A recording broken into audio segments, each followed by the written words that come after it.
ప్రభు అయిన యేసుక్రీస్తు యొక్క శ్రేష్టమైన నామమును బట్టి మీ అందరికీ ప్రభు అయిన యేసుక్రీస్తు నామంలో శుభాభివందనాలు తెలియజేస్తున్నాను.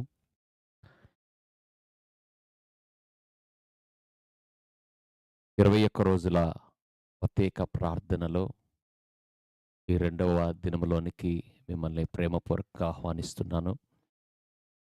దేవుని కృపను బట్టి ఈ 2025 సంవత్సరంలో కూడా ఈ యొక్క ప్రత్యేకమైన ఉపవాస ప్రార్థనలను మనం జరుపుకోవడానికి దేవుడు మనకు అనుగ్రహించిన కృపను బట్టి సమస్త మహిమ ఘనత ప్రభావము మన ప్రభు అయిన యేసుక్రీస్తు నామమునకే చెందునుగాక. ఆమేన్. నిన్నటి దినమున మనము దేవుని వాక్యములో నుండి కొన్ని విషయాలను మనం నేర్చుకున్నాం. దేవుని వాక్కును గురించి, దేవుని యొక్క వాక్కు, ఆయన వాక్కు అయినాడు. ఆయన తన వాక్యము ద్వారా సమస్తమును సృష్టించాడని మనం అనేక విషయాలు తెలుసుకున్నాం. ఈ రెండవ రోజులో కూడా అదే అంశంలో నుంచి మరి మనం ఇంకొన్ని లోతైన విషయాలలోనికి మనం వెళ్దాం. పరిశుద్ధాత్మ దేవుడు మనకు సహాయము చేయునుగాక. నిన్నటి కొనసాగింపులో ఈరోజు హూ ఆర్ యూ? నిన్న నేను కొన్ని విషయాలు చెప్పాను. నేను ఎవరు? నేను ఎక్కడి నుండి వచ్చాను? నీ జీవితం యొక్క విలువ, నీ జీవితం యొక్క లక్ష్యము, వీటన్నిటికీ మీ సామర్థ్యతను, ముఖ్యంగా మీ సామర్థ్యత ఏంటి అని అర్థం చేసుకోవడానికి నేను ఎవరిని, నేను ఎక్కడి నుండి వచ్చాను, నాకు ఎంత సామర్థ్యత ఉంది, నేను ఏమి చేయగలను, ఇలా 8 పాయింట్స్ నేను నిన్నటి దినమున మీతో పంచుకోవడం జరిగింది. ఈరోజు హూ ఆర్ యూ? నేను ఎవరు అనే విషయం మీద నేను ఈరోజు దేవుని వాక్యం ద్వారా మీతో మాట్లాడబోతున్నాను. చూడండి, నిన్న ఒక ఎగ్జాంపుల్ చెప్పాను. వాక్యం యొక్క చివరిలో చూడండి, మరలా ఈరోజు అదే ఎగ్జాంపుల్‌తో నేను ప్రారంభిస్తున్నాను. ఒక ఇంటి వారికి వారి ఇంటి ఎదురుగా ఒక పెద్ద బండరాయి ఉంది. అది చాలా ఆటంకంగా, అభ్యంతరకరంగా ఉంది. అరే! దీన్ని తీసివేయాలి, దీన్ని తీసివేయాలి, ఎలాగా దీన్ని తీసివేయాలి అని ఆ ఇంటి వారు ఆలోచిస్తున్నారు. సో, దానికి కొంత ఎఫర్ట్, తనకు కొంత ఖర్చవుతది. దాన్ని తీయడానికి ఎంతో కొంచెం ప్రయాసతో కూడినటువంటి రాయి. అయితే కొద్ది రోజులకి ఒక వ్యక్తి వచ్చి, "సార్, ఈ మీ ఇంటి ఎదురుగున్నటువంటి రాయిని నేను తీసుకెళ్ళొచ్చా? దీన్ని నేను ఉపయోగపెట్టుకోవచ్చా?" అని అన్నప్పుడు, "నిరభ్యంతరంగా తీసుకెళ్ళండయ్యా" అని చెప్పారు. సో, ఆ వ్యక్తి వచ్చి ఆ రాయిని తీసుకొని వెళ్ళాడు. సో, వీళ్ళేమనుకున్నారు తెలుసా? అబ్బా! మనకు డబ్బు ఖర్చు లేదు, మరి కూలీ ఖర్చు లేదు. మనం మనం ఎంతో శక్తిని ఉపయోగపెట్టాలి. ఇదంతా పని లేకుండా ఎవరో ఒక వ్యక్తి వచ్చి ఈ రాయిని తీసుకెళ్ళిపోయాడు. హమ్మయ్య! మనం ఎంత లాభపడ్డాం. చూడు మనకెంత కలిసొచ్చింది అని ఈ కుటుంబస్తులు అనుకుంటున్నారు. కొద్ది రోజుల తర్వాత ఆ యొక్క పట్టణంలో నుంచి ఆ పట్టణంలో ఆ వ్యక్తి వచ్చాడు. రాయిని తీసుకొని వెళ్ళొచ్చి, "అయ్యా! మీరు ఎప్పుడైనా గానీ మీకు అవకాశం ఉంటే ఇది నా అడ్రెస్సు. నా షాప్, నా యార్డ్ దగ్గరికి మీరు ఒకసారి రావాలి" అని చెప్పారు. సరే, ఎందుకు ఏమిటంటే, "మీరు తప్పనిసరిగా రావాలి. మీరు ఆశ్చర్యపోతారు. మీరు చాలా మంచి విషయాన్ని చూడబోతున్నారని" చెప్పాడు. సో, వీళ్ళు అడ్రెస్ ఇచ్చినటువంటి అడ్రెస్‌కి ఈ యొక్క ఫ్యామిలీ మెంబర్స్ ఎళ్లారు. ఎళ్ళినప్పుడు ఆ యార్డ్‌లోకి తీసుకెళ్ళినప్పుడు ఆ శిల్పకారుడు ఏం చెప్పాడంటే, ఒక మంచి శిల్పమును, చాలా అందమైనటువంటి శిల్పమును చూపించాడు. చూసినప్పుడు ఇదేంటి అని అడిగాడు. ఇదేంటి అన్నప్పుడు అది ఏ రూపంలో చేయబడిందో, ఉదాహరణ ఒక హంస బొమ్మ అనుకుందాం. అది చాలా బాగుంది. ఇది హంస అండి అన్నారు. ఎలా ఉందంటే, చాలా బ్యూటిఫుల్‌గా ఉందండి అని చెప్పారు. అప్పుడు ఆ శిల్పకారుడు చెప్పాడు, "మీకు థాంక్స్ చెప్తున్నానండి. మీరిచ్చిన ఆ రాతిని నేను నా నైపుణ్యంతో, నేను, నా సేవకులు, నా దగ్గర తర్బీదు పొందిన ట్రైనీస్ అందరూ కలిసి దీన్ని ఈ విధంగా చెక్కామండి. ఇదిప్పుడు ఎంతో గొప్ప విలువకు దీన్ని నేను అమ్మబోతున్నాను. మీరు నాకు ఈ రాయినిచ్చినందుకు చాలా థాంక్స్ అండి" అని చెప్పారు.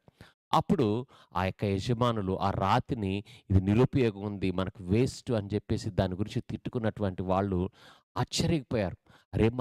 మన ఇంటి ఎదురుగా పనికిరాని ఒక రాయిని ఈ వ్యక్తి చేతులకు, ఒక శిల్పకారుని చేతులకు పోతే విలువైనదిగాను, అందముగాను తయారైపోయింది అని చెప్పేసి ఆ ఇంటి వారు ఆశ్చర్యపోయారు. జ్ఞాపకం చేసుకోండి. మనము నిరుపయోగమైన వ్యక్తులము కాదు. పనికిమాలిన వ్యక్తులము కాదు. మనము నిరుపయోగమైన వ్యక్తులము కాదు. పనికిమాలిన వ్యక్తులము కూడా కాదు. ఏ క్రైస్తవుడు కూడా నిరుపయోగముగా, పనికిమాలినముగా విధముగా ఉండుట అనేటువంటిది దేవుని యొక్క సంకల్పము, ఆయన చిత్తము ఎంత మాత్రమును కాదు. అర్థం చేసుకోవాలి. జ్ఞాపకం చేసుకోండి. మనము నీలో ఏముందో మనము చూడగలవా? నువ్వు చూడగలవా? జనరల్‌గా మనందరికీ మన యొక్క ఆర్థిక పరిస్థితులు, ఆరోగ్య పరిస్థితులు, కుటుంబ పరిస్థితులు, మనం జాబ్ ఉన్నదా? లేదా? వ్యవసాయదారులమా? బిజినెస్ అసలు ఏంటి అనేటువంటి మనము ఇవి కనిపిస్తుంటాయి. కానీ నీ అసలైన వ్యక్తిని నీలో నువ్వు చూసుకోగలవా? నీ సామర్థ్యత ఏంటో నీకు తెలుసా? ఇది బైబిల్ ప్రకారం మనం ధ్యానం చేస్తున్నాం చూడండి.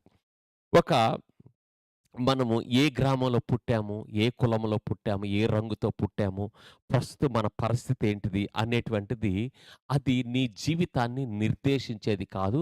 అది దేవుని పర్పస్ కాదు. నీవు నువ్వు పుట్టిన విధానము, నీ తల్లిదండ్రులు, నీ పూర్వీకులు అది ఎక్కడి నుంచి వచ్చిందో, ఏ గ్రామం నుంచి పుట్టావో, ఏ లేమిలో పుట్టావో, ఏ ఉన్నతమైన స్థలంలో పుట్టావో, అది నీ యొక్క సామర్థ్యత ఎంత మాత్రం కాదు బైబిల్ ప్రకారం. అవి నీ జీవితాన్ని నిర్దేశించవు. జ్ఞాపకం ఉంచుకోండి. ఒక శిల్పకారుడైన క్రీస్తు నిన్ను ప్రత్యేకమైన వ్యక్తిగా చూపిస్తున్నాడని మనం అర్థం చేసుకోవాలి చూడండి. అభాగ్యులము, అయోగ్యులము, అపాత్రులము, మరి తండ్రికి మనకు ద్వేషమున్నది ఆదామును బట్టి. దూరస్థులమైపోయాం. మనం పాపశాపమునకు లోనైపోయాం. అపవాది అధికారంలో నిత్య నరకమునకు లోనైనటువంటి మన జీవితాలను తండ్రి అయిన దేవుడు ఆయన ఉద్దేశములో నెరవేర్చుటకు, ఆయన యొక్క సంకల్పాలు తిరిగి మన జీవితంలో ప్రారంభించుటకు క్రీస్తుని మన కొరకు పంపి ఉన్నాడు. దేవునికి మహిమ కలుగును గాక. మనము రక్షించబడి పరలోకం వెళ్ళడం వరకే దేవుని యొక్క ఆలోచన కాదండి. తిరిగి మనలను ఆయన తన యొక్క సంకల్పము చొప్పున ఆయన మనల్ని పిలుచుకున్నాడు. చూడండి, రోమాపత్రికలో మనం చూసుకుందాం. రోమాపత్రిక 8వ అధ్యాయం మనం చూసుకుందాం ఒకసారి. రోమాపత్రిక 8వ అధ్యాయం. Thank you holy spirit lord. రోమాపత్రిక 8వ అధ్యాయము 29వ వచనం. ఎందుకనగా తన కుమారుడు అనేక సహోదరులలో జ్యేష్ఠుడగునట్లు దేవుడెవరిని ముందుగా ఎరిగెనో వారు తన కుమారునితో సారూప్యము గలవారటకు వారిని ముందుగా నిర్ణయించును. జ్ఞాపకం చేసుకోండి. మీ విలువను అర్థం చేసే వాక్యం ఇది. మీ సామర్థ్యతను అర్థం చేసే దేవుని యొక్క వాక్యం ఇది. ఏంటి అంటే మనము ఎందుకనగా తన కుమారుడు అనగా యేసుక్రీస్తు ప్రభువారు అనేక సహోదరులలో జ్యేష్ఠుడగునట్లు జ్యేష్ఠుడగునట్లు దేవుడు ఎవరిని ముందుగా ఎరిగెనో వారు తమ కుమారునితో సారూప్యం. ఎంత విలువైన మాట, మీ డిక్షనరీలో చూసుకోండి. తన కుమారునితో సారూప్యము, ఆయన వలె సారూప్యము గలవారటకు వారిని ముందుగా నిర్ణయించును. జ్ఞాపకం ఉంచుకో. మనము క్రీస్తుతో సహా ఆయనతో సహోదరులుగా మనము ఆయనతో సారూప్యము గలవారటకు తండ్రి మనలను నిర్ణయించును. దేవునికి మహిమ కలుగును గాక. ఇదే విషయము ఎఫెసీకి రాసిన పత్రికలో కూడా మనం ఒక శ్రేష్టమైన మాటను మనం చూస్తాం. ఎఫెసీకి రాసిన పత్రిక 1వ అధ్యాయంలో కూడా మనం ఒక చక్కని మాటను మనం చూస్తామండి. ఎఫెసీకి రాసిన పత్రిక 1వ అధ్యాయము ఏముంటదంటే అక్కడ 4వ వచనం. ఎట్లనగా తన ప్రియుని యందు, ఇక్కడ తన కుమారుని ద్వారా, ఇక్కడ తన ప్రియుడు. ఎవరు తన ప్రియుడు? క్రీస్తు. తాను ఉచితముగా మనకు అనుగ్రహించిన తన కృపా మహిమకు కీర్తి కలుగునట్లు తన చిత్త ప్రకారమైన దయా సంకల్పము చొప్పున యేసుక్రీస్తు ధర తనకి కుమారులుగా స్వీకరించుటకై మనలను ముందుగా నిర్ణయించెను. దేవునికి మహిమ కలుగును గాక. మనలను ముందుగా నిర్ణయించుకున్నాడు దేవుడు తన కుమారుని ద్వారా. మనము తన ఎదుట పరిశుద్ధులమును నిర్దోషులమై ఉండవలెనని. ఎప్పుడు ఇది? 2000 సంవత్సరాల క్రితం కాదు. మోషాను పిలిచినప్పుడు కాదు. అబ్రహామును పిలిచినప్పుడు కాదు. ఆదాము తప్పిపోయినప్పుడు కాదండి. జగత్ పునాది వేయబడక మునిపే ప్రేమ చేత ఆయన క్రీస్తులో మనలను ఏర్పాటు చేసుకున్నాను. చూడండి, నీ యొక్క మూలము నీ కులము కాదు, శారీరకమైన వ్యక్తివి కాదు. నువ్వు ఇప్పుడు ఆత్మ సంబంధమైన వ్యక్తివి, వెలిగించబడిన వ్యక్తి, రక్షించబడిన వ్యక్తివి, ముద్రించబడిన వ్యక్తివి, ఆయన స్వాస్థ్యము, ఆయన యొక్క వారసులము, ఆయన వాగ్దానమునకు వారసులము. ఇన్ని విషయాలు దేవుడు క్రీస్తు ద్వారా మనకు సంక్రమించినవి. జ్ఞాపకం ఉంచుకోండి. ఇక్కడ దేవుడు మనల్ని క్రీస్తులో నిర్ణయించుకున్నాడు. ఏమని నిర్ణయించుకున్నా అంటే, తండ్రి ఎదుట మనము పరిశుద్ధులుగా, నిర్దోషులుగా ఉండవలనని మనల్ని భక్తి చేసుకొని, మనల్ని కష్టపడి ఆయన ఎదుటికి రమ్మని చెప్పలేదు. ఆయన క్రీస్తులో, క్రీస్తు ప్రభు యొక్క క్రయధనము ద్వారా, విమోచన కార్యము ద్వారా, సిలువలో ఆయన రక్తము కార్చిన ద్వారా మన పాపములు రుణముగా ఉన్నటువంటి మన పాపములకు ఆయన తన క్రయమును చెల్లించి మనలను విమోచించి తన ఎదుట పరిశుద్ధులను నిర్దోషులముగా ఉండవలని క్రీస్తు మన కొరకు నిర్ణయించుకున్నాడు. నీవెవరివి అన్నప్పుడు నేను క్రైస్తవుని, నాది పలానా సంఘం, ఇవన్నీ ప్రక్కన పెట్టండి కొంచెంసేపు. ఆత్మీయ లోకములో నువ్వెవరు అంటే, దేవుడు క్రీస్తులో నన్ను ప్రేమించుకున్నాడు, నన్ను తన ఎదుట నిలవబెట్టుకోవడానికి నిర్ణయించుకున్నాడు. అదేవిధంగా మనం రోమాపత్రికలో చూసినట్లయితే కూడా మనం ఇంతకుముందు చదువుకున్నట్లుగా, ఎందుకనగా తన కుమారుడు అనేక సహోదరుల జ్యేష్ఠులగునట్లు దేవుడు ఎవరిని ముందుగా ఎరిగినో ఆయన తన కుమారుల సారూప్యము గలవారగుటకు వారిని ముందుగా నిర్ణయించెను. నువ్వు నిర్ణయించబడిన వ్యక్తి. మరియు ఎవరిని ముందుగా నిర్ణయించినో వారిని పిలిచెను, ఎవరిని పిలిచినో వారిని నీతిమంతులుగా తీర్చెను, ఎవరిని నీతిమంతులుగా తీర్చునో వారిని మహిమపరచును. ఇదంతా కూడా తండ్రి అయిన దేవుడు కుమారుడైన క్రీస్తు ద్వారా క్రీస్తులో నిన్ను నన్ను చేసుకున్నటువంటి విధానము. దేవునికి మహిమ కలుగునుగాక. హల్లెలూయా. అందుకే మనము యెషయా గ్రంథంలో కూడా మనం చూసినట్లయితే 49:16 వచనంలో, చూడుము నా అరచేతుల్లో నిన్ను చెక్కి ఉన్నాను. నువ్వు ఎవరు అన్నప్పుడే నీ ఆర్థిక పరిస్థితి మాట్లాడమాగు. అవన్నీ కూడా నీ జీవితంలో, నీ బ్రతుకులో ఒక భాగములు. అవన్నీ కూడా నీ జీవితాన్ని నిర్దేశించవు. జ్ఞాపకం ఉంచుకో. బైబిల్ ప్రకారము, విశ్వాసపు జీవితం ప్రకారము, ఆత్మీయ జీవితం ప్రకారము దేవుని పిలుపు, ఆయన ప్రత్యక్షత, ఆయన వాగ్దానము, ఆయన ఏర్పాటు, ఆయన చిత్తము, ఇవి నీ జీవితాలను నిర్ణయిస్తాయి. దేవునికి మహిమ కలుగును గాక. ఇర్మియా గ్రంథము 1:5 వచనంలో కూడా ఇర్మియాతో మాట్లాడతాడు. గర్భములో నిన్ను రూపింపబడక మునిపే నిన్ను ఎరిగి ఉన్నాను. ఇర్మియానే కాదు, నిన్ను నన్ను దేవుడు ఎరిగి ఉన్నాడు. దేవునికి మహిమ కలుగును గాక. 2 కొరింథీకి రాసిన పత్రిక 5:15లో, ఎవడైనను క్రీస్తునందున్న ఎడల వాడు నూతన సృష్టి. దేవునికి మహిమ కలుగును గాక. ఎఫెసీకి రాసిన పత్రిక 1:12లో, ఆయన యందు స్వాస్థ్యముగా మనలను ఏర్పాటు చేసుకున్నాడు. ఎఫెసీకి రాసిన పత్రిక 2:7లో, క్రీస్తు యేసునందు మనలను ఆయనతో కూడా లేపి పరలోకములో నిన్ను కూర్చుండబెట్టుకున్నాడు. జ్ఞాపకం ఉంచుకో. నువ్వు ఈ లోకంలో నీ నీ నీ ప్రాణము, నీ ఆత్మ నిన్ను విడిచిన తర్వాత కాదు నువ్వు వెళ్ళి ఆయన దగ్గర కూర్చున్నది. నీ శరీరంలో ఉన్న నీ ఆత్మ క్రీస్తుతో కూడా బ్రతికించబడి, ఎఫెసియన్స్ 2:1లో, ఎఫెసీకి రాసిన పత్రిక 4, 5, 6 వచనాలు చూసినట్లయితే, ఆయన క్రీస్తుతో నిన్ను బ్రతికించుకున్నాడు. దేవునికి మహిమ కలుగును గాక. ఆయనతో పాటు నిన్ను కూర్చుండబెట్టుకున్నాడు. ఎఫెసీకి 2:10 ప్రకారం చూసినట్లయితే, ముందుగా సిద్ధపరిచిన సత్క్రియలు చేయుటకు మనము క్రీస్తు యేసునందు సృష్టించబడిన వారమై ఆయన చేసిన పనివారమైన. అండర్స్టాండ్ చేసుకోండి. ఈరోజు నీ యొక్క చింత, బరువు, ఒత్తిడిని బట్టి నువ్వు మాట్లాడకు. దేవుని ఏర్పాటును బట్టి నువ్వెవరవో నువ్వు ఈరోజు నీతో నువ్వు మాట్లాడుకో. నీ ఆత్మతో నువ్వు మాట్లాడుకో. నీ మనసుతో నువ్వు మాట్లాడుకో. ఇది ఎవరు చేశారు తెలుసా? ఎవరు చేశారు తెలుసా? దేవుడు చేశాడు. ఎప్పుడు చేశాడు తెలుసా? ఆది కాండంలో అంతటిని సృష్టించి అప్పుడు దేవుడు అంటున్నాడు, మన పోలికలో. దేవుడు అంతటిని సృష్టించి అన్నిటితో మాట్లాడాడు. దేవుడు మన పోలికలో నరుని చేయుదామంటున్నాడు.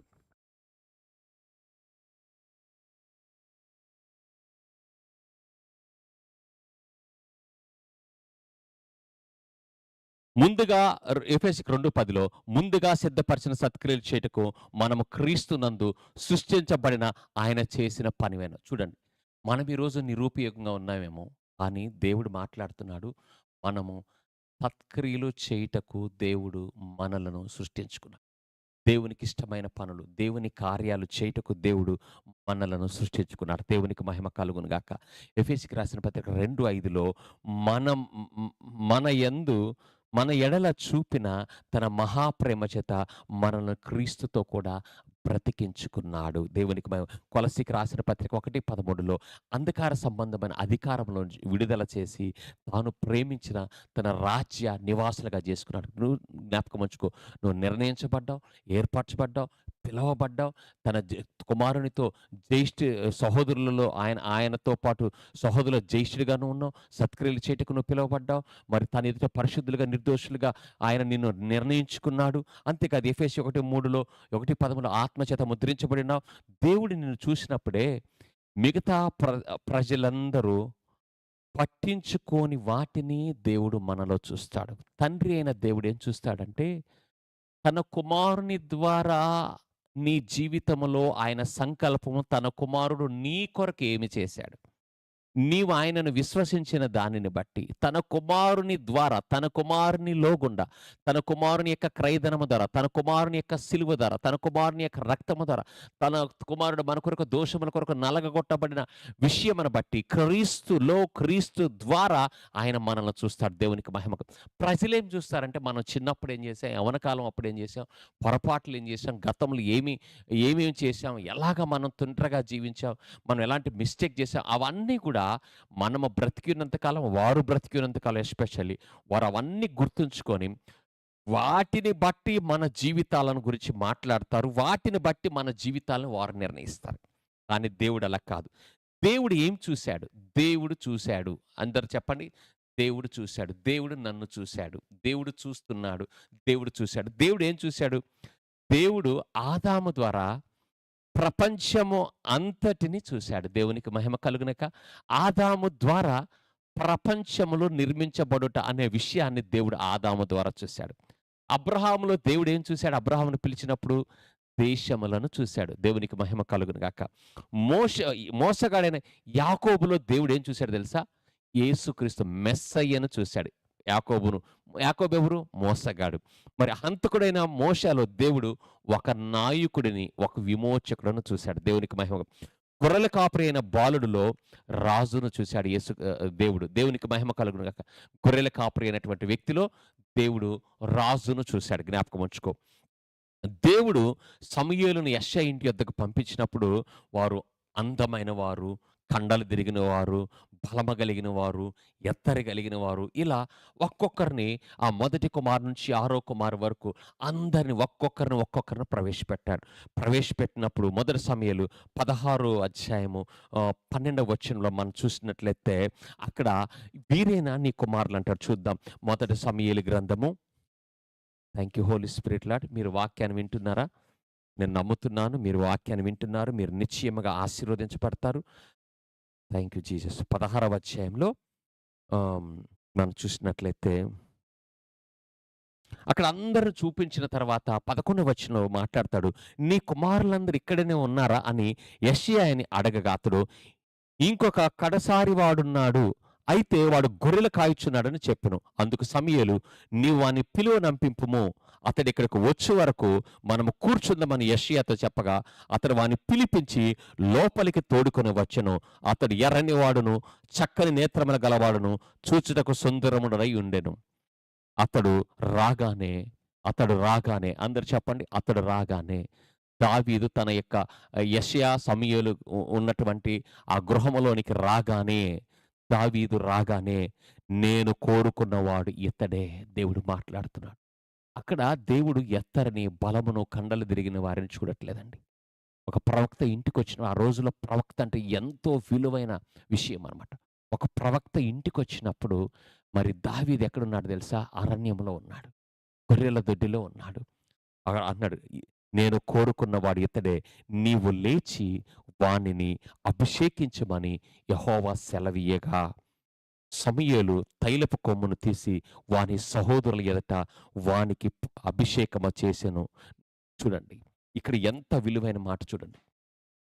ఏ తండ్రి, ఏ అన్నదమ్ముల యొక్క జీవితంలో ఒక చిన్నవాడిగా, కడసారివాడిగా నేను అంటాను, అంతమంది కుమారులు ఉన్నప్పుడు ఒక్కడే గొర్రెల దగ్గర ఉండటం ఏంటి? ఇంకొక తమ్ముడు కూడా అక్కడ ఉండొచ్చు కదా. ఆలోచన చేయండి మీరు.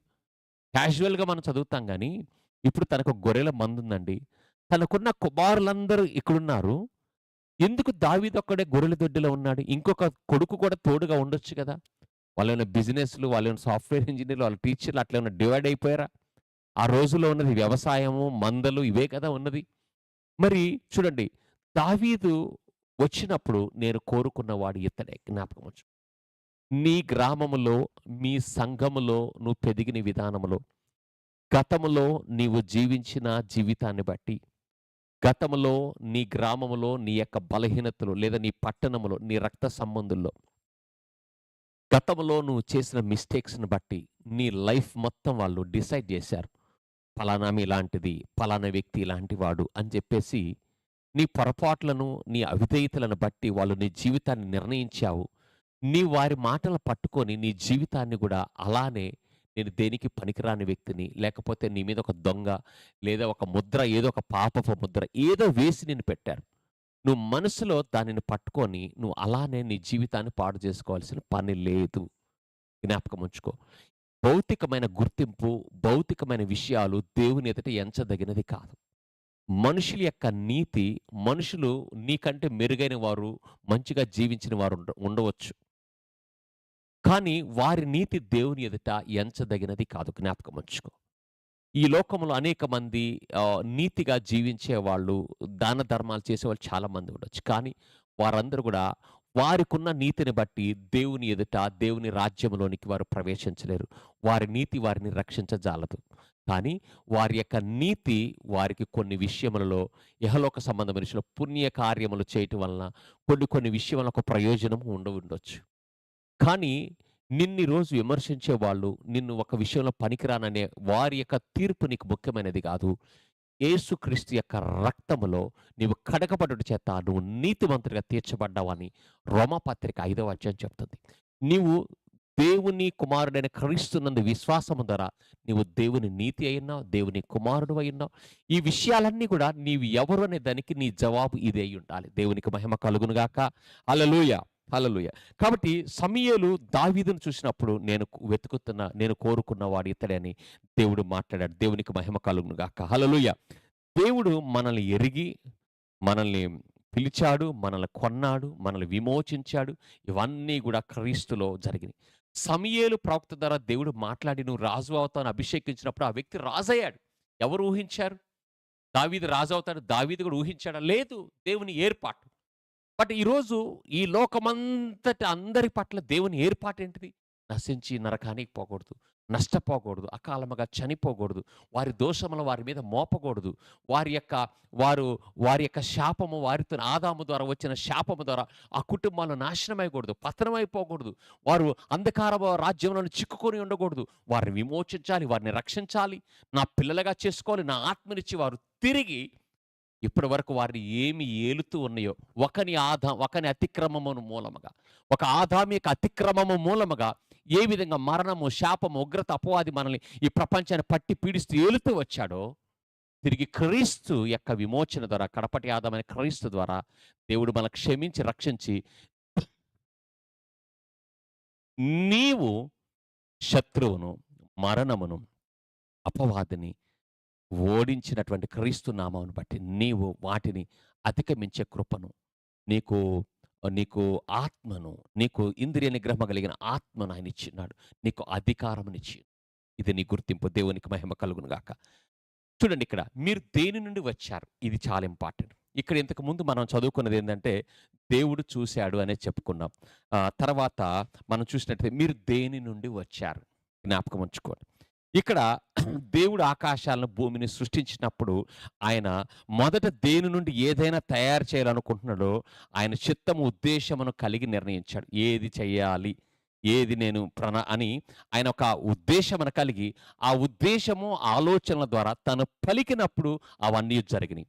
ఆ తర్వాత ఏం చేశాడంటే వాటి యొక్క మూలములతో మాట్లాడాడు. జ్ఞాపకం, సృష్టి కలుగునుగాక, ఆకాశములు కలుగునుగాక, భూమి కలుగునుగాక, సముద్రములు కలుగునుగాక, చంద్రుడు, సూర్యుడు కలుగునుగాక. ఇలా దేవుడు అన్నీ సృష్టించాడు కదా.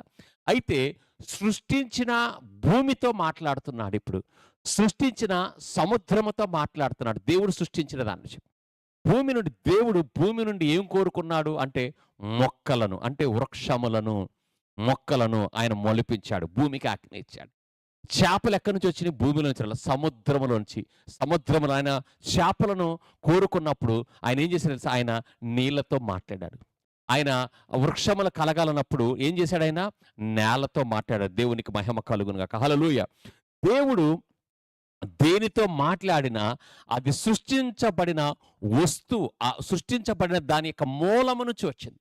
జంతువులకు మూలం ఏంటిది? భూమి. చెట్లకు మూలం ఏంటిది? భూమి. చేపలకు జలచరాశులకు మూలం ఏంటిది? సముద్రము. దేవుడు ఇప్పుడు సముద్రంతో మాట్లాడితే సముద్రం ఏమిచ్చింది? చేపలనిచ్చింది. దేవుడు భూమితో మాట్లాడితే ఆ భూమి మీద, ఉపరితలం మీద ఉండే అనేకమైన వనరులను దేవుడు పుట్టించాడు. అంటే దేవుడు సృష్టించిన దానిలో నుంచి, ఆ మూలములోంచి ఇంకా అనేకమైన వాటిని దేవుడు సృష్టించాడు. దేవునికి మహిమ కలుగును గాక. హల్లెలూయా. కాబట్టి ఒక జంతువు ఉంది. దాని మూలం ఏంటిది? భూమి. చేప యొక్క మూలం ఏంటిది చెప్పండి? నీరు. చేప భూమి మీద నడవగలుగుతుందా? భూమి మీద బ్రతకగలుగుతా? లేదు. దాని మూలం ఏంటిది? నీరు. చేప నేను బయటికెళ్ళిపోవాలి, నేను ఉండకూడదని బయటకొచ్చిందనుకోండి, అది బ్రతకగలదా? లేదు. దాని మూలము అది. అది బయటికొచ్చినప్పుడు నిస్సత్తువ అయిపోయింది. అంటే నిస్సత్తువ మీన్స్ అంటే అది తన బలాన్ని కోల్పోతది. మొసలి తన బలాన్ని కోల్పోతది. చేప ఈదటం దాని యొక్క బలాన్ని కోల్పోతది, చనిపోతది. అట్లనే భూమి మీద ఉండే జంతువులు సముద్రంలోకి పోయినాయి అనుకోండి, అవి తన బలాన్ని కోల్పోతాయి. జ్ఞాపకం చేసుకోండి. వాటి యొక్క మూలము భూమి, వాటి యొక్క మూలము సముద్రం. అర్థం చేసుకోండి ఇక్కడ. అట్లానే దేవుడు ఇవన్నీ కూడా చనిపోయినప్పుడు ఎక్కడికి చేరుతాయి? ఇవన్నీ కూడా భూమిలోనికే చేరుతాయి. జ్ఞాపకం చేసుకోండి. మరి మనం ఎవరము? మనం ఎక్కడి నుంచి వచ్చాము అని అంటే చూడండి, దేవుడు సృష్టించిన జంతువులు, పశువులు, చేపలు అన్ని సృష్టించిన మూలములతో అవి ఎలా అనుసంధానించబడి సముద్రపు జీవులు సముద్రంలో నేల మీద నేలగా ఉన్నాయో, మరి మనం ఎక్కడి నుంచి వచ్చామంటే దేవుని జీవమూలముగా మనం వచ్చి ఉన్నాం. మన మూలం ఏంటిది? మన బ్రతుకుకు మూలం ఏంటిది? ఫుడ్ కాదు. అందుకే నీతిమంతుడు విశ్వాసం. ఫుడ్ అనేది నీ శరీరానికి. అసలు నీ జెనెటికల్ ఎక్కడి నుంచి వచ్చింది? స్పిరిచువల్ అంటే దేవుని నుండి వచ్చింది. నువ్వు ఉనికి కలిగి ఉండాలి, సక్సెస్ అవ్వాలి అని అంటే నువ్వు సృష్టించిన నీ దేవుని నువ్వు ఎరిగి ఉండాలి. నీ దేవునితో నీ సంబంధం కలిగి ఉండాలి. అందుకే దేవుడి విగ్రహారాధనను ఎందుకు బైబిల్ గ్రంథంలో హేట్రేట్ చేశాడు, ఆయన ద్వేషించాడు అని అంటే జ్ఞాపకం ఉంచుకో. నీవు సృష్టికర్తను మరచి నువ్వు సృష్టమును పూజించడం అనేటువంటిది ఆయన ఆయన అక్కడ తట్టుకోలేకపోయాడని చెప్పేదానికంటే కూడా ఆయన సహించలేకపోయాడు. సృష్టికర్తను మరిచి సృష్టిని సృజించడం అనేది దేవుడి విగ్రహారాధన విపరీతంగా ఆయన ద్వేషించాడు. జ్ఞాపకం ఉంచుకొని. ఒక మొక్క భూమిపై ఉండకూడదు అనుకుంటే చనిపోతుంది, అంతే కదండి. ఒక చేప నీటిలో ఉండకూడదంటే అది చనిపోతుంది. దేవుడు సృష్టించినది, ఆయన మాట్లాడిన దాని నుండి వచ్చింది కాబట్టి మనమే ఆయన వాక్కు మూలముగా సృష్టించబడ్డాం. ఈరోజు జ్ఞాపకం ఉంచుకో. ఆదాము తన వాక్కు మూలముగా సృష్టించబడి, మరి ఆదాము తన యొక్క దేవుని యొక్క శ్వాస ద్వారా సృష్టించబడి, ఆదాము దేవుని మహిమ కలిగిన ఆదాము పాపం చేసినప్పుడే తన ఆత్మ, దేవుడు తనలో పెట్టిన శ్వాస అది మృతమైపోయినది. అనగా మృతము అంటే ఎడబాటు అని అర్థం. దేవునికి ఆదాము దూరమైపోయాడు. దూరమైపోవటం వలన సంబంధం పోయింది. దేవునితో సంబంధం పోవటం వలన దేవుని మహిమ పోయింది, దేవుని ఆశీర్వాదం పోయింది. ఆయన చెమటోడ్చాల్సి వచ్చింది. ఆయన పాపమునకు లోనయ్యాడు, దోషములకు లోనయ్యాడు, మరణమునకు లోనయ్యాడు, వ్యాధులకు లోనయ్యాడు, ద్వేషమునకు లోనయ్యాడు. కయ్యూను హేబేలు అసూయ చేత మరి కయ్యూను హేబేలు మీద పడి చంపాడు. ఎక్కడి నుంచి వచ్చింది అనంటే దేవునితో దూరం అవటం వలన అపవాది వారికి దగ్గరై వారి స్వభావములను, వారి ఆలోచనల ద్వారా సాతానుడు, దైవ విరోధి సాతానుడు మనుషులు అనేక విధాలుగా నష్టపరుస్తూ వచ్చాడు. ఇట్లుండగా దేవుడు తన కుమారుడైన యేసుక్రీస్తు ద్వారా తిరిగి మనకి నూతన జన్మనిచ్చాడు. అందుకే ఎవడైనా క్రీస్తునందున వాడు నూతన సృష్టి. పాతవి నీ పాపాలే కాదు, ఆదాము మొదలుకొని నీ వరకు నీ జీవితంలో అది ఏదున్నా, అది దోషములైన, పాపమైన, శాపమైన, మరణమైన, అది మరణపు ముళ్ళైన ఆయన విరిచివేసి దాన్ని గట్టింపజేసి క్రీస్తులో నిన్నొక నూతన సృష్టిగా దేవుడు చేసుకున్నాడు. దేవునికి మహిమ కలుగునుగాక. హల్లెలూయా. దేవుడు మానవులను సృష్టించినప్పుడు ఏం చేశాడు తెలుసా? జంతువులను సృష్టించినప్పుడు ఆజ్ఞాపించాడు, ఈ సృష్టిని సృష్టించినప్పుడు ఆజ్ఞాపించాడు. కానీ దేవుడు నన్ను సృష్టించుకునేటప్పుడు ఆయన ఏం చేశాడు తెలుసా?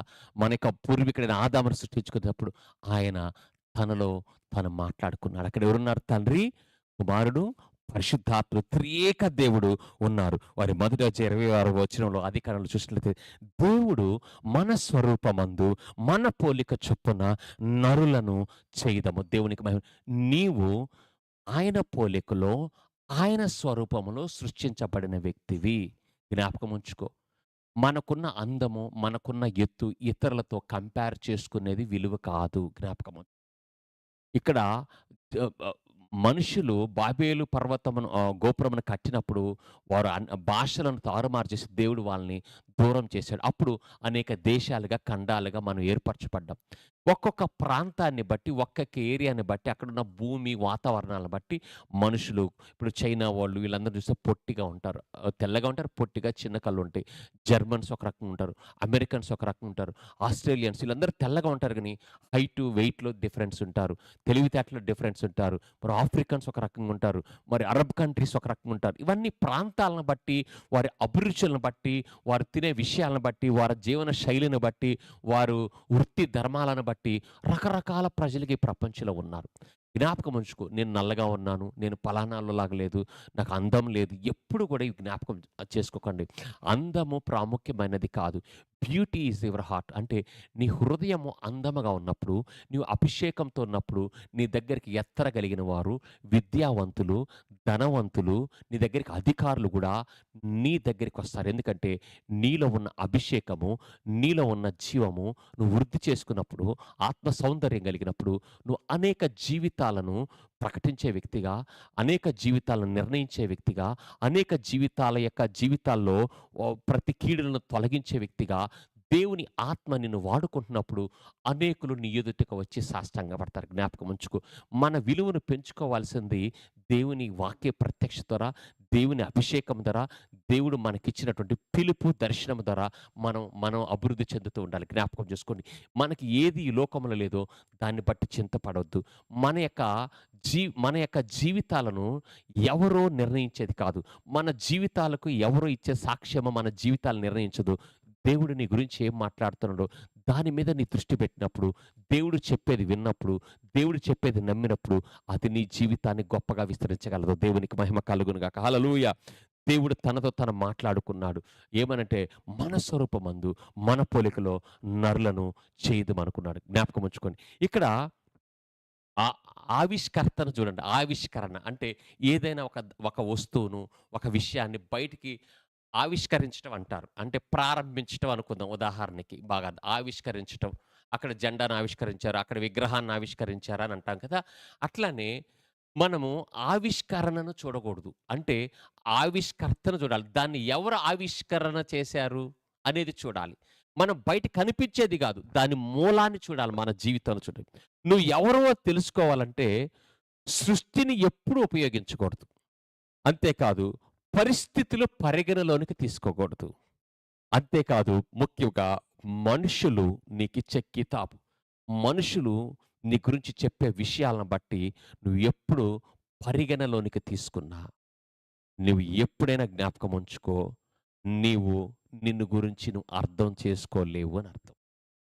అనేక మంది మన జీవితముల గురించి, మన యొక్క జ్ఞానాన్ని గురించి, మన అందము గురించి, మన డబ్బు గురించి, మన తెలివిని గురించి, భౌతికమైన విషయాలను గురించి మరి అనేక మంది మన గురించి ఒక సాక్ష్యం ఇవ్వచ్చు. నీ గతాన్ని బట్టి ఒక సాక్ష్యం ఇవ్వచ్చు నీ సంఘములో. జ్ఞాపకం ఉంచుకో. నిరుత్సాహపడకు. వారు నీ యొక్క ఆవిష్కర్తలు కాదు. నిన్ను వాళ్ళు పుట్టించలేదు. నీ కొరకు వాళ్ళు ఏమి చేయలేదు. వారు ఒక మాట పొగుడుతారు, ఒక మాట నిన్ను దూషిస్తారు. జ్ఞాపకం ఉంచుకోండి ఈరోజు నుంచి. నిన్ను దూషించేవారు, నిన్ను విమర్శించే వారి మాట ఈరోజు ఒక్క విషయం కూడా మీరు పరిగణలోకి తీసుకోకుండా ఉన్నప్పుడు మీరు ఆత్మలో గొప్పగా వర్ధిల్లుతారు. మీరు జ్ఞాపకం ఉంచుకోండి. మీ భక్తిని, మీ ప్రార్థనా జీవితాన్ని, మీ కుటుంబ జీవితాల్ని, లేదా మీ పిల్లలను, మీ లేమిని బట్టి, మీ కొరతను బట్టి, ఏదో విషయం నీ యొక్క ఈ కొరతలను బట్టి నిన్ను ఎవరైనా క్రిటిసైజ్ చేసినా, తీర్పు తీర్చినా దానిని నీవు పరిగణలోనికి తీసుకోవద్దు. మంచి విషయం. పరిగణలోనికి తీసుకోకుండా ఉంటే సరిపోదు. దేవుడు నీ గురించి ఏం చెప్తున్నాడో, ఏమి కలిగి ఉన్నాడో దాన్ని నువ్వు తీసుకోవాలి. దీనిని వదిలేసినప్పుడు దేవుడు చెప్పేది తీసుకోవాలి. దేవుడు చెప్పేది తీసుకున్నప్పుడు ఇహలోక సంబంధం వదిలేశారు. కంప్లెయింట్స్ చేయకూడదు. నీ గురించి మీ అత్త ఏమంటుంది? మీ కోడలేమంటుంది? మీ భర్త ఏమంటుంది? నీ బంధువులేమంటున్నారు? ఇవన్నీ గూడా అసూయలతో, మత్సరములతో, మరి ద్వేషములతో, మానవ దేహాల స్వభావాలు పాడైపోయిన లోకములో మనం ఉన్నాం. ఈ శరీర నియమములు కలిగిన లోకములో ఉన్నాం. అపవాది చేత మానవుని లోకములోనికి వాడి స్వభావం ద్వారా మనకు నష్టపోవాలని, వాడి స్వభావం ద్వారా మనుషులందరూ వాడి స్వభావం ప్రవహిస్తూ ఉంది. కాబట్టి నిన్ను నమ్మిన వారు వదిలివేయొచ్చు. నిన్ను నమ్మిన వారు మోసగించొచ్చు. లేకపోతే నీకు తీర్పు తీర్చొచ్చు. నువ్వు పనికిరాని వ్యక్తిగా చూడొచ్చు. నిన్ను తక్కువగా చూడొచ్చు. ఇవన్నీ నువ్వు ఈరోజు పక్కన పెట్టేసేయి. ఈరోజు యేసు క్రీస్తు యొక్క నామములో నీ మనస్సులో అపవాది ఇన్ని రోజులు మోసగించి నాటిన ఈ చెడు విత్తనాలు, ఈ చెడు ఆలోచనలు, ఇవన్నీ నీ జీవితంలో పూర్తిగా వాటి వేర్లతో సహా ఎండిపోవునుగాక. ఆమేన్. ఈరోజు దేవునిలో నీ గురించి నువ్వు ఆలోచించుకో. జీవితాన్ని అర్థం చేసుకోవడానికి కీలకం ఏమిటంటే తెలుసా? జీవితం కాదు. మన జీవితమే మనకి కాదు. నిన్ను సృష్టించిన నీకు మూలమైన దేవుని జీవమును నువ్వు అర్థం చేసుకోవాలి. దేవునికి మహిమ కలుగును గాక. ఉదాహరణకి మనము ఒక కార్‌ని కనిపెట్టారు. ఇప్పుడు ఫోర్డ్ కంపెనీ ఉందిగా. ఆ మిస్టర్ ఫోర్డ్, ఆయన పేరు ఫోర్డ్. ఆయన ఒక కారుని కనిపెట్టాడు. కారు కనిపెట్టినప్పుడు ఆయన ఉద్దేశ్యం ఏంటిది? రవాణా కోసం. బస్సుని కనిపెట్టారు. దేనికోసం? రవాణా కోసం. ట్రైన్ కనిపెట్టారు. రవాణా కోసం. ఇట్లా అనేకమైన వస్తువులు కనిపెట్టారు. అనేకమంది ఇదిగో పవర్‌ని కనిపెట్టారు. జ్ఞాపకం ఉంచుకోండి. బస్సుని కనిపెట్టింది ప్రజలని ట్రాన్స్‌పోర్ట్ చేయడానికి. దానిలో మళ్ళీ ఏసీ, మళ్ళీ బెడ్ సౌకర్యాలు. కానీ మరి ఇటీవల బస్సు యాక్సిడెంట్స్ అయి చనిపోయారు కదా! చనిపోయినప్పుడు నువ్వేమంటావో తెలుసా? నువ్వు అజాగ్రత్తగా నడిపిన వ్యక్తిని, పొరపాట్లను ఎత్తి చూపుతావా? బస్సును కనిపెట్టిన వ్యక్తిని తిడతావా? అర్థం చేసుకోండి. బస్సును కనిపెట్టిన, తయారు చేసిన వ్యక్తిని తిడతావా? బస్సుని నిర్లక్ష్యంగా తోలిన వ్యక్తిని, జాగ్రత్తలు పాటించిన ఓనర్‌ను నువ్వు తిడతావా? జ్ఞాపకం ఉంచుకో. నీ జీవితంలో ఏది జరిగినా నువ్వు దేవుని నిందించటానికి ఎంత మాత్రం ఎప్పటికీ నువ్వు తగవు. అకాలంగా ఎవరైనా మరణించినా, యాక్సిడెంట్‌లుగా మరణించినా, నష్టపోయినా నువ్వు దేవుని నిందించడానికి ఎంత మాత్రమో పనికిరావు.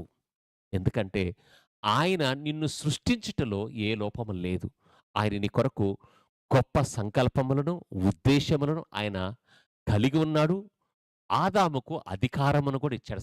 మీరు ఏలుబడి చేయని కానీ ఆదాము దేవుని ఆజ్ఞకు అవిధేయుడై అపవాది చెప్పిన విషయానికి లోబడి ద్వారా దేవుడు ఆదాముకిచ్చిన మహిమను, అధికారాన్ని కోల్పోయి అది అపవాది వశమునకు అప్పచెప్పి ఉన్నాడు. మనుషులు మరణించుటకు, మనుషులు కీడును అనుభవించుటకు, మనుషులు శాపమును అనుభవించుటకు దేవుడు కారణం కాదు. కొంతమంది ధనవంతులుగా, కొంతమంది దరిద్రులుగా ఉంటకు దేవుడు చేయటం లేదు. జ్ఞాపకం ఉంచుకో. ధనవంతులు అగుట అనేటువంటిది అది అది నీ నిర్ణయం. నువ్వు ధనవంతులుగా మారాలి, చెయ్యాలి అనుకునేది నీ నిర్ణయం. ధనవంతుడిగా అవ్వాలనుకున్నప్పుడు నువ్వు కష్టపడతావు, జ్ఞానం సంపాదించుకుంటావు. అట్లా అనేక విషయాల్లో నువ్వు ఉంటావు. కానీ అనేక మంది ధనం కావాలి అని మాత్రమే కోరుకుంటారు గానీ, నేను పలానా విషయంలో గొప్పగా వర్ధిల్లాలి అనే ఎజెండా వాళ్ళ జీవితంలో ఉండదు కాబట్టి, వారు అనేక మంది పేదరికంలో ఉండటానికి ప్రధాన కారణమై ఉంటుంది. ఇక్కడ సరే నా టాపిక్ పక్కకు పోతుంది. నేను ముగించిపోతున్నాను. మన జీవితానికి మూలము దేవుడు. అర్థం చేసుకోవాలి. మన జీవితానికి దేవుడు మూలము దేవుడు. కాబట్టి ఈ లోకమును సృష్టించబడినవన్నీ మంచి ఉద్దేశముల కొరకే సృష్టించబడినయి. కానీ వాటిని దుర్వినియోగపరచడం. మన చాకు కనిపెట్టారు. చాకు దేనికి? వెజిటబుల్స్ కట్ చేసుకోవడానికి, చికెన్ మటన్ కట్. కానీ దాని ద్వారా హత్యలు చేస్తున్నారు. దాన్ని మరి హత్యలు చేయడానికి దానికి ఉపయోగించలేదు. అట్లానే దేవుడు నిన్ను ఎందుకు సృష్టించాడు?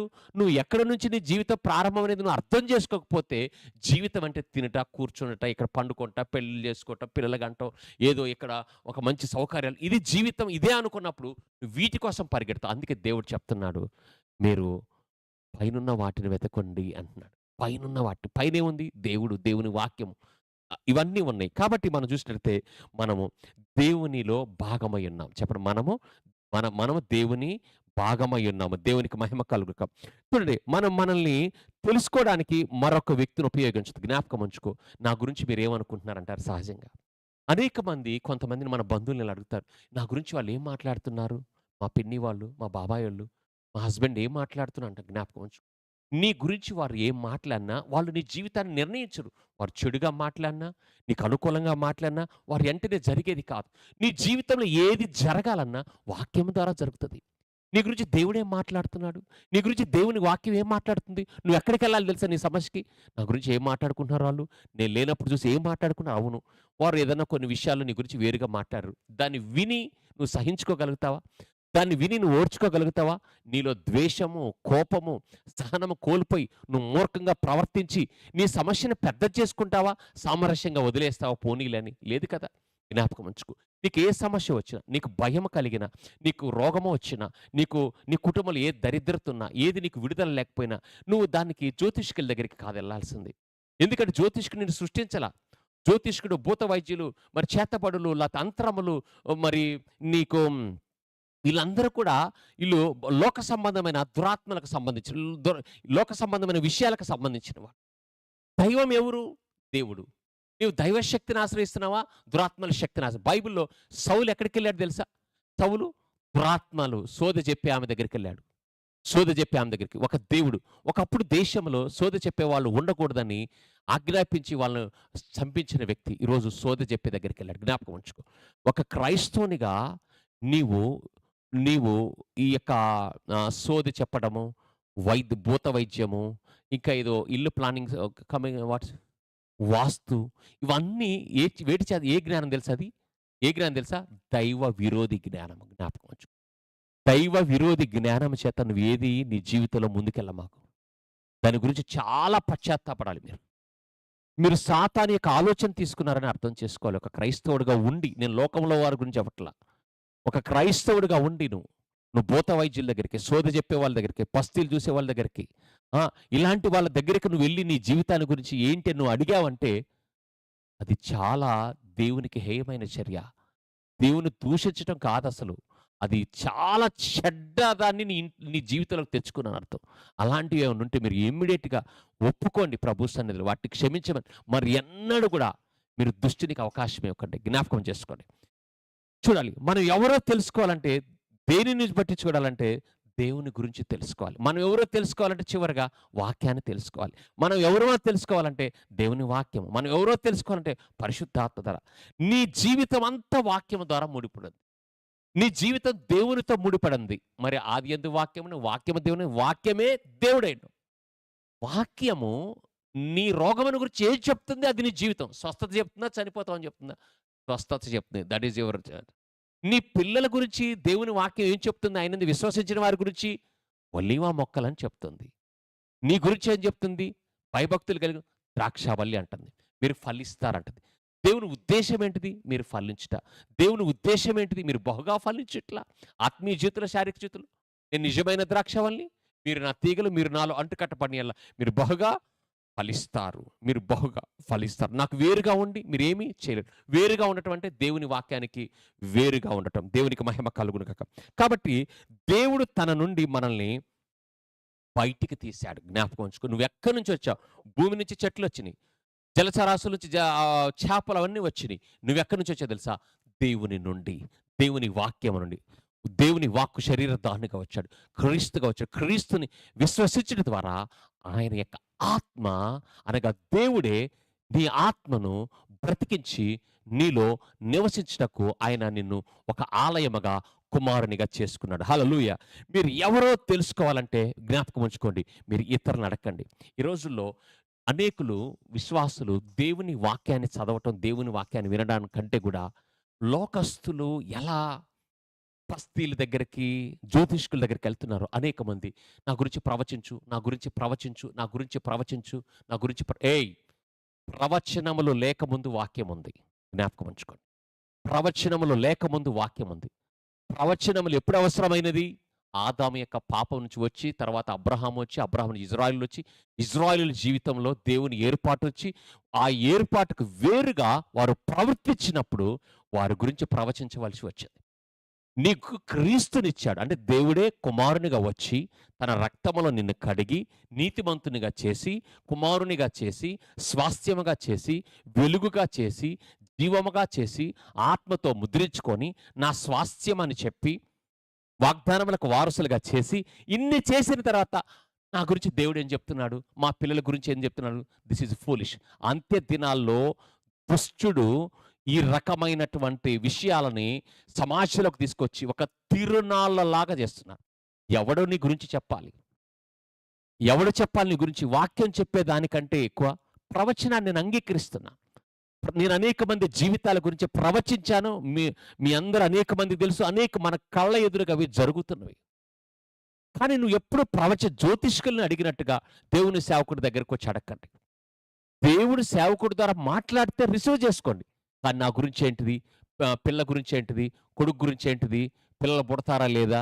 ఉద్యోగం వచ్చిద్దారా లేదా? విదేశాలు వెళ్ళాలా లేదా? ఎంతకాలం ఇలా బ్రతుకుతారు? అంటే మీరు ఎక్కడి నుంచి వచ్చారు? మీ మూలం ఏంటిదో మీరు తెలుసుకోలేదనే అర్థం. ఎన్ని సంవత్సరాలు మీరు సంఘానికెళ్తారు? అందుకే సంఘాలు పెద్ద పెద్దగా విస్తరిస్తున్నాయి. వందల వేల సంఖ్యలో సంఘాలు కట్టబడుతున్నాయి గానీ, అందరూ గూడా ఒక బాధితులుగా, బానిసలుగా మిగిలిపోతూ ఉన్నారు. ఎదురు చూస్తున్నారు. జ్ఞాపకం ఉంచుకో.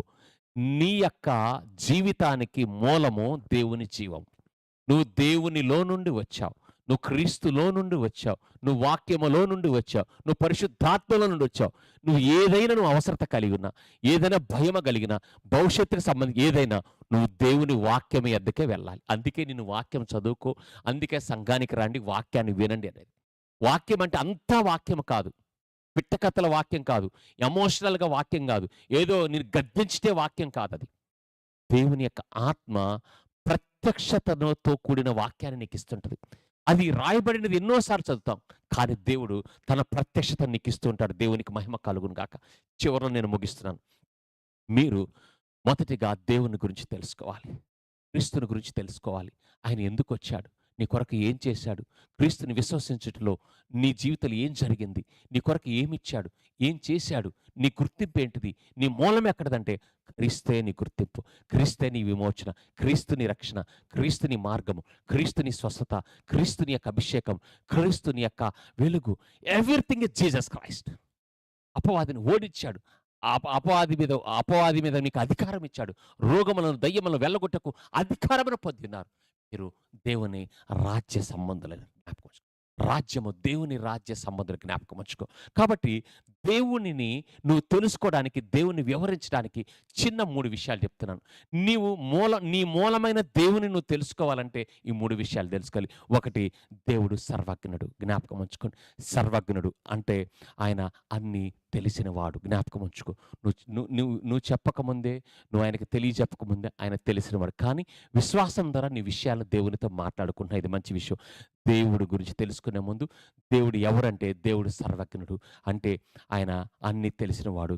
రెండోది, దేవుడు సర్వవ్యాప్తి అంటే దేవుడు ప్రతి చోట ఉన్నాడు. మూడోది, దేవుడు సర్వశక్తిమంతుడు. దేవుడు సర్వశక్తిమంతుడు అంటే ఆయన అన్ని వేళలా ఎల్లప్పుడూ శక్తిమంతుడిగా ఉన్నాడు. దేవునికి మహిమ కలుగు. 3 విషయాలు. తనకు తానుగా ఉన్నటువంటి వాడు దేవుడు. ఎవరి చేత సృష్టించబడిన వాడు దేవుడు. తనకు తానే ఉన్నటువంటి దేవుడు. మన దేవుడు సర్వశక్తిమంతుడు, సర్వజ్ఞుడు మరియు దేవుడు సర్వవ్యాప్తి అయినాడు. దేవునికి మహిమ కలుగునక. మనము సర్వశక్తిమంతుడైన తండ్రిని కలిగి ఉన్నాం. దేవునికి మహిమ కలుగునక. మనం ఎవరము అంటే దేవుడు ఎల్లప్పుడూ శక్తిమంతుడిగా మనలో ఆత్మగా ఉన్నాడు. వాగ్దానముగా మనలో ఉన్నాడు. వాక్యముగా మనలో ఉన్నాడు. దేవుడు ఎల్లప్పుడూ మనలో తన పరిశుద్ధాత్మ ద్వారా మనల్ని శక్తితో నిండి ఉండమంటాడు. అందుకే అపోస్తులైన పౌలు గారు అంతరంగంలో మీరు శక్తిని కలిగి ఉండండి, అంతరంగంలో బలమును కలిగి ఉండండి. మీరు ఏ మూలము నుంచి వచ్చారు? దేవుని నుండి వచ్చారు. మీ బలము దేవునిలో ఉన్నది. మీ స్వస్థత దేవునిలో ఉన్నది. మీ సమాధానము దేవునిలో ఉన్నది. మీ పిల్లల భవిష్యత్తు దేవునిలో ఉన్నది. మీ దోష నివారణ దేవునిలో ఉన్నది. ఆ దేవుడు క్రీస్తుగా, కృపాసత్య సంపూర్ణుడిగా, శరీరదానిగా మనలోకి వచ్చాడు. క్రీస్తుని మించిన విమోచన ఎక్కడా లేదు. ఆయన నీ విమోచకుడు. ఎందుకు నువ్వు భయపడుతున్నావు? ఈరోజు నీ కొరకు విమోచకుడు ఉన్నాడు.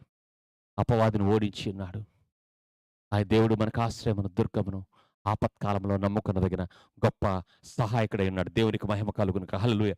ఆయనలో ప్రతి దానికి సామర్థ్యత ఉంది. చూసారా, దేవుడు ఆకాశమును, సూర్యుడు, చంద్రులను సృష్టించాడు.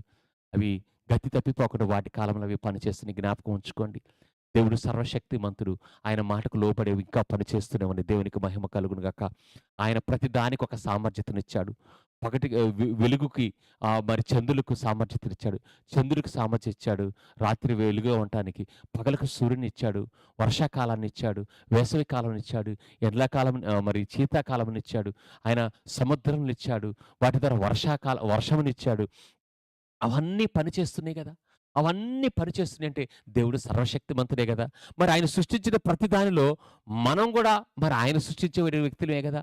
మనము మాట ద్వారా కాదు గదా! ఆయన శ్వాస ద్వారా ఆయన శ్వాసను ఊది మనలో ఆదామును సృష్టించాడు. పాపం ద్వారా దూరస్థలమైన పని. ఆయన తన ప్రాణము పెట్టి ఆత్మలో మనల్ని బ్రతికించుకున్నాడు. మనం ఎంత శ్రేష్టమైన గొప్ప సామర్థ్యత కలిగినోళ్ళం. మీ సామర్థ్యత మీకు తెలీదు. మనల్ని అనేక మంది సంఘాలు నేటికి ఇన్ని వేల సంవత్సరాల క్రితం ధర్మశాస్త్రాన్ని బోధించి నిన్నింకా ఆ బంధకాల్లో, ఆ శాపములో మగ్గిపోయే విధంగా వారి స్వలాభం కోసం నిన్ను అలానే ఉంటారు. విమోచించబడ్డావు, రక్షించబడ్డావు. ఈరోజు నీతి బోధలు మీకు వినటానికి బాగానే ఉంటాయేమో, ధర్మశాస్త్రపు బోధలు. నువ్వు కృపను, క్రీస్తుకు వేరైన బోధలను నువ్వు విన్నప్పుడు నువ్వు ధర్మశాస్త్రానికి లోనైన వాడివా, నువ్వు శాపగ్రస్తుడివి. ఇది గలతీకి రాసిన పత్రిక. నువ్వు కృపకు పాత్రుడైన వ్యక్తివా, ఆశీర్వదించబడిన వాడివి. నువ్వు ధర్మశాస్త్రాన్ని పాటించే వ్యక్తికి ధర్మశాస్త్రం నువ్వు ఒక్క ఒక్క ఆజ్ఞ తప్పిపోయినా కూడా నువ్వు సమస్తాన్ని తప్పారు. అందుకే ఎందుకు అనేక దేహాల స్వస్థతలు, ఎందుకు అనేక అనేక మంది ధైర్యంగా లేరంటే మీరు ధర్మశాస్త్ర సంబంధులుగా ఉండగోరిరి. ధర్మశాస్త్రము వలన ఏ మనిషి నీతిమంతుడిగా తీర్చబడ్డు. ధర్మశాస్త్రము ఆ మనుషునికి శాపమై ఉన్నది. అది నిన్ను రక్షించేది కాదు. అది రక్షకుడైన యేసుక్రీస్తు వచ్చు పర్యంత వరకు బాలశిక్షకుడిగా నీకు ఇవ్వబడింది. నీ విమోచన క్రీస్తు. దేవునికి మహిమ కలుగుగా. దేవుడు మనల్ని తన శరీరశక్తికంతుడిగా సృష్టించుకున్నాడు. దేవునికి మహిమ కలుగును గాక. ఇప్పుడు మన జీవితంలో జరిగింది ఏం తెలుసా? దేవుడు తన పరిశుద్ధాత్మనిచ్చి మనలను దేవుని శక్తితో నింపి మనలను వాడుకోవాలనుకుంటున్నాడు. ఆమేన్. ఇప్పుడు నీ మూలం ఎవరు? దేవుడు. దేవుడు నీకు ఎలా సహాయం చేస్తాడు? పరిశుద్ధాత్మ ద్వారా. దేవుడు నీకు ఎలా బోధిస్తాడు? పరిశుద్ధాత్మ ద్వారా. దేవుడు నీకు ఎలా సహాయం చేస్తాడు? పరిశుద్ధాత్మ ద్వారా. నిన్నెలా రక్షిస్తాడు? నువ్వు ప్రార్థన చేసే వారి కొరకు ఆయన వారి పాపములు వారికి జ్ఞాపకం చేస్తాడు. వారిని ఒప్పింపజేస్తాడు. వారిని రక్షణలోకి నడిపిస్తాడు. వారిని దేవుని ఎదుగు ఆకర్షిస్తాడు. ఎవరు? పరిశుద్ధాత్మ దేవుడు. జీవమైన దేవుడుకి ప్రార్థన చేసే వారందరికీ పరిశుద్ధాత్ముడే సహాయకుడు. ఆయనే మనకు బోధించేవాడు. ఆయనే మన శక్తితో నింపువాడు. ఆయనే మన అపవాదిని ఎదిరించకు మనకు శక్తిని ఇస్తాడు. దేవునికి మహిమ. గిద్యోను దేవుడు పిలిచినప్పుడు ఆయన భయంతో గోధుమలు కలచాటున్నప్పుడు గిద్యోను బహుపరాక్రమ చాలుడైన గిద్యోను అన్నాడు. మనం గిద్యోన్ని ఎలా చూస్తాం? దాక్కుని ఉండేదాన్ని మనం చూసామనుకోండి, పిరికోడు భయపడుతున్నాడు. కానీ దేవుడు పిరికివానిలో ఒక బలాజ్యం చూశాడు. నువ్వు పిరికిదానివే, నువ్వు పిరికివాడివే. దేవుని యొక్క అభిషేకం నీలో ఉన్నప్పుడు, దేవుని ఆత్మను నువ్వు ఆహ్వానించినప్పుడు, దేవుని ఆత్మ నీలో నింపబడినప్పుడు నువ్వు అపవాదిని కాదు, లూసిఫర్ని కాదు, రోగమని కాదు, మరణమని కాదు, ప్రతి దానిని ఎదురించటకు ఆయన నీలో ఇంద్రియ నిగ్రహం కలిగిన ఆత్మగా నిన్ను ధైర్యంతో నింపుతాడు. దేవుని ఆత్మ కలిగిన వారు ధైర్యంగా ఉంటారు. దేవుని ఆత్మ కలిగిన వారు సమాధానంగా ఉంటారు. వారు ఇతరులకు సమాధానకరంగా ఉంటారు. దేవునికి మహిమ కలుగును గాక. పేతురు యొక్క నిజస్థితి దేవునికి తెలుసు. పేతురును దేవుడు పరీక్షించాడు. పేతురు గురించి చెప్పాడు. పేతురు, ఇదిగో కోడి కూయక మునిపే, ముమ్మారు కోడి కూయ మునిపే నువ్వు నన్ను కాదంటావు. లేదు, నేను కాదనను అని చెప్పాడు. కానీ దేవునికి తెలుసు, భవిష్యత్తు తెలుసు. ప్రభు అంటాడు, ఆయనను అపవాది నిన్ను జల్లించుకుంటున్నట్లు నేను నీ కొరకు ప్రార్థన చేశాను. జ్ఞాపకం ఉంచుకో. ప్రార్థన చేశాను. జ్ఞాపకం ఉంచుకో. అపవాది యొక్క శోధన ముందున్నది. దేవునికి తెలుసు. దేవుడు దాని గురించి ప్రార్థన చేశాడు. పేతురుకి దేవుని కాదు అని అంటానని తను అనుకోలేదు. అని ఒక భయం వచ్చినప్పుడు తన కాదు అనే విషయం ప్రభువుకు తెలిసి ప్రార్థన చేశాడు. నా ప్రియమైన సహోదరి, సహోదరుడా, నీవు కూడా అనుకోవచ్చు, నేను దేవుని కొరకు నిలబడతాను, నేను ఇది చేస్తాను, అది చేస్తాను, సేవ చేస్తాను, నేను అలా చేస్తాను. ఈరోజు దేవుని వాక్యాన్ని ఉన్నప్పుడు, నువ్వు ప్రేమను బట్టి, ఆయన కల్వరి ప్రేమ నీకు అర్థమైనప్పుడు, నీవు కూడా నేను పెళ్లి చేసుకోకుండా సేవ చేస్తాను, అట్లా చేస్తాను, నేను దేవునికి బాగా డబ్బిస్తాను, నేను అది చేస్తాను, నువ్వు చాలా అనుకోవచ్చు. జ్ఞాపకం ఉంచుకో. అది నీ యొక్క ఇష్టత, అది దేవుని ఎడల నీ ప్రేమ. కానీ అది సరిపోదు నీకు. నీ యొక్క అంగీకారానికి దేవుని యొక్క ఆత్మ అభిషేకం తోడైనప్పుడు. శిష్యులందరూ పారిపోయారు. శిష్యులందరూ యేసుక్రీస్తు సమాధి చేసిబడి తిరిగి లేచిన తర్వాత వారందరూ ఎక్కడికి వెళ్ళారు? వారు వృత్తి ధర్మానికి వెళ్ళారు, చేపలు పట్టాలి. కానీ ప్రభు వారితో కనపడి మాట్లాడి, వారిని మేడగదిలో మీరు వేచి ఉండండి, మీరు దేవుని యొక్క శక్తి మీ మీద కృమ్మరించబడితే మీరు శక్తి నొందినప్పుడు సాక్షులుగా ఉంటారన్నాడు. వారు కూడి ఉన్న చోట దేవుని యొక్క ఆత్మ వారిని బలముగా నింపినది. వారు శక్తిని పొందుకున్నారు. మరణ భయమునకు దూరమై పారిపోయి యేసు ఎవరో తెలియదని చెప్పినాడు పేతురు, శిష్యులు వారు ప్రాణము పెట్టుటకు వెనుదీయక వారి ప్రాణములు అప్పగించుటలో వాళ్ళు ఆనందపడ్డారు. పౌలు శీలల చెరసాల్లో స్తుతించి దేవుని ఘనపరిచారు. చెరసాల బద్దలైపోయింది అక్కడ. జ్ఞాపకం ఉంచుకోండి. నీవు దేవుని కొరకు ఏదైనా చేయాలనుకోవటం మంచి విషయం. కానీ దేవుని యొక్క ఆత్మాభిషేకం, దేవుని కృప లేకుండా నీ స్వంతగా నువ్వు నిలబడలేవు. అది పేతురు విషయంలో మనం చూసాం. నా ప్రియమైన సహోదరి సహోదరులారా, ఈరోజు మీరు ఎక్కడి నుంచి పుట్టారు? దేవునిలోంచి పుట్టారు. దేవుని ఆత్మ మూలంగా పుట్టారు. క్రీస్తులో నూతన సృష్టిగా చేయబడ్డారు. మీరు స్వతంత్రులుగా పిలువబడ్డారు. మీరు ఆత్మచేత అభిషేకించబడ్డారు. మీరు వాగ్దానాలకు వారసులుగా చేయబడ్డారు. మీరు ఆత్మచేత ముద్రించబడ్డారు. అనేక సహోదరుల జ్యేష్ఠుడిగా ఉండే ఆయనతో మీరు ఉండేటి కృపను దేవుడు మనకిచ్చాడు. మరి ఎఫెసీకి రాసిన పత్రికలో ఆయన ఎదుట పరిశుద్ధులు నిర్దోషులుగా ఉండేటువంటి పిలుపుని దేవుడు మనకిచ్చాడు. ఇంత శ్రేష్టమైన కృప, ఇంత శ్రేష్టమైన జీవితాన్ని మనకిచ్చినప్పుడు ఎందుకు భయపడుతున్నావు? ఎందుకు ఈ రోజులు నాకు కొంచెం కొదవ, ఈరోజు ఆలస్యం అవుతున్న విషయాలు, వాటి గురించి దిగులు పడొద్దు. నీ మూలము నిన్ను సృష్టించి, నిన్ను పిలిచి, నిన్ను ఏర్పాటు చేసుకొని, నిన్ను నూతన సృష్టిగా చేసుకొని, నిన్ను నీతిమంతుడిగా తీర్చుకున్న నీ దేవుని ఎదుట నీ సమయాన్ని ప్రభా నువ్వు తొందరపడకు, ఇతరులను చూసి త్వరపడకు, ఇతరులు నీకు ఒకరికి టెస్టిమనీ, ఇతరులు నీ గురించి చెప్పే విషయాలు ఎప్పుడు నీ జీవితాన్ని ఇంకొకరితో పోల్చుకోమాగు. ఇంకొకరు చెప్పేదాన్ని బట్టి అది నీ జీవితం అనుకోమాగు. ఇంకొకరిని నిరుత్సాహపరిచే విషయాన్ని బట్టి నీ జీవితానికి తక్కువ చూసుకోవద్దు. ఇంకొకరిని ఏదో పొగిడారని చెప్పి నీ జీవితాన్ని పెద్ద చూసుకోవచ్చు. నీ జీవితము, నీకు మూలము నీ దేవుడు. నువ్వు దేవుని వాక్యం ఎద్దకరా, దేవుని వాక్యాన్ని ధ్యానించు, ప్రార్థించు. దేవుని యొక్క తన సంకల్పాల ప్రకారం ఆయన నిన్ను తగిన కాలమందు హెచ్చించినట్లు ఆయన బలిష్టమైన హస్తం కింద దాగి ఉండు. ప్రభు కృప మనందరికి తోడైండి నడిపించును గాక. ప్రార్థన చేసుకుందాం. Thank you lord. కృప కలిగిన తండ్రి, పరిశుద్ధమైన ప్రభా, నజరేయుడైన యేసుక్రీస్తు యొక్క నామమును బట్టి ప్రార్థిస్తున్నాను. ఈ వాక్యాన్ని విన్నటువంటి వారు ఎందరైతే ప్రభా అయ్యా నీ బిడ్డలు మీరు బలపరుచుకున్నారో, పరిశుద్ధతను మీరయ్యా, ఇది మీరిచ్చిన వాక్యం, మీ ప్రత్యక్షత, నీ ప్రజలతో నన్ను వాడుకొని, నా స్వరాన్ని వాడుకొని మీరు మాట్లాడారు ప్రభా. అయ్యా నేను ప్రార్థిస్తున్నాను, నీ ప్రజల యొక్క సరిహద్దులు, ఆత్మీయ సరిహద్దులు, కుటుంబ సరిహద్దులు అయ్యా యేసు నామములో విస్తరింపచేయమని ప్రార్థిస్తున్నాం. ఈ సంఘంలో ఈ వాక్యం వినేవారు ప్రతి ఒక్కరూ సాక్ష్యం ఇచ్చుటకు, ప్రకటించుటకు, ప్రవచించుటకు, ప్రార్థించుటకు, పరిచర్య ధర్మం జరిగించకు, నీ రాజ్యాన్ని నిర్మించకు శక్తి వంచనతో కూడుకున్నటువంటి అయ్యా వారి యొక్క శక్తి మాత్రమే కాదు, ఆత్మతో నిండిన నీ యొక్క అభిషేకంతో అనేక విషయాల్లో నీ బిడ్డలు నిన్ను మహిమపరచుటకు, నిన్ను రూఢీపరచుటకు, నువ్వు సజీవుడు అని రుజువు చేయుటకు కార్యముల ద్వారా, క్రియల ద్వారా, సత్క్రియల ద్వారా నీ బిడ్డలు మిమ్మల్ని మహిమపరచుదురుగా కానీ ప్రార్థిస్తున్నాను. యేసుక్రీస్తు నామములో ప్రభా, ఎవరైతే వ్యాధిలో ఉన్నారో, భయములో ఉన్నారో, ఆందోళనలో ఉన్నారు, ఒత్తిడిలో ఉన్నారు, అపవాది చేత పీడించబడుతున్నారు, యేసుక్రీస్తు నామములో వారిని విడిచిపోమని ఆజ్ఞాపిస్తున్నాం. వారి గృహాలను, వాళ్ళ యొక్క సర్కమ్స్టెన్స్ను, వాళ్ళ బిజినెసెస్ను ప్రభా, వాళ్ళ యొక్క ఉద్యోగం చేసే చోట, వారు పని చేసే చోట అనేక రకాలుగా ఎక్కడ వారు స్ట్రెస్ అవుతున్నారో, ఫ్యామిలీ లైఫ్లో, పిల్లల జీవితంలో, కుటుంబ జీవితంలో ఏ విషయంలో వారు నలిగిపోతున్నారు, యేసుక్రీస్తునామములో సమాధానమును విడుదల చేస్తున్నాం. యేసుక్రీస్తునామములో సమాధానము, యేసుక్రీస్తునామములో నెమ్మది, యేసుక్రీస్తునామములో సంతోషము, యేసుక్రీస్తునామములో గంతులు వేసే సంతోషమును release your anointing Holy Spirit. నీ అభిషేకం మాట్లాడుతున్నాను, నీ సేవకునిగా నీ శక్తిని విడుదల చేస్తున్నాను, కుటుంబాల మీద విడుదల చేస్తున్నాను, నీ సేవ చేసేటువంటి నీ బిడ్డల మీద విడుదల చేస్తున్నాను, వారి కుటుంబాల మీద విడుదల చేస్తున్నాను, వారి మనవ సంతతి మీద నీ శక్తిని, నీ అభిషేకము, నీ జ్ఞానమును మా జీవితాలకు మూలమైన క్రీస్తు నామమును బట్టి ఆ కుటుంబం మీద విడుదల చేస్తున్నాం. అపవాది క్రియలను యేసుక్రీస్తులో బంధిస్తున్నాం, వాటి క్రియలను రద్దు చేస్తున్నాం. ప్రతి చేతబడి మాంత్రిక కట్లను తెచ్చివేస్తున్నాం. ప్రతి భయమును యేసును తెంచివేస్తున్నాం. అకాల మరణంలో, కీడు నష్టమును, మిత్తులు కలిగిసే దురాత్మ అంధకార శక్తుల ప్రభావాలన్నిటిని యేసుక్రీస్తులో బంధించి దూరపరుస్తున్నాం.